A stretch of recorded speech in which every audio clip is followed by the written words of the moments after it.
I wanted to address this. Alex M, who just woke up, says, I find it sad because I have spoken to my parents about my thoughts, and the reply is, where else would we go? I don't have a strong argument against this question. P.S. My dad has reported me to elders. Now, this is a thought stopping technique that Jehovah's Witnesses use that is basically a logical fallacy. There are several ways to counteract this. The first way is to counteract it logically. We'll discuss like two ways that you can counteract this, and that you can counter this, so you can figure out where they are and try to like wake them up. You don't necessarily have to use both of them. Like maybe one of them works, maybe neither will work. I'm not saying, this isn't guaranteed. It's just the way that I would handle it. Right? This is just an advice from an ex-Jehovah's Witness to another ex-Jehovah's. There's two possible replies. The first reply is telling them, "What do you mean? What do you mean? Where else would we go?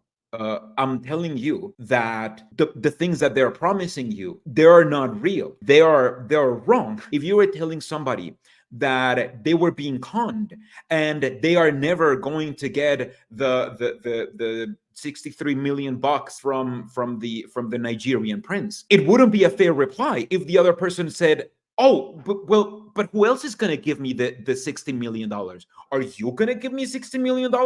Where would I go to get this $60 million? No, that's not the point. You can also compare it to bad relationship. Once you are in a bad relationship with somebody and you tell them, hey, you shouldn't be with this person, it's not a fair reply for this other person to be like, oh, but then who would I date? Like, you don't have to date anybody. That implies that you have to go somewhere when you don't. And if you explain this logical fallacy, then you may be able to wake them up. However, there's a second way to explain this, which is with the Bible.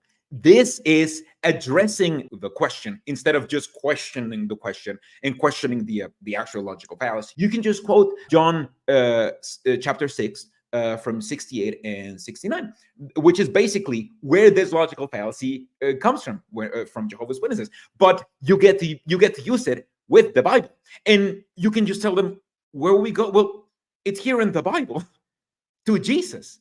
And you can just read them. Lord, to whom shall we go? Thou hast the words of eternal life. And we believe and are sure that thou art that Christ, the Son of the living God. You can say, when the apostles got confronted with the same question, the Bible tells us the answer. You follow Jesus.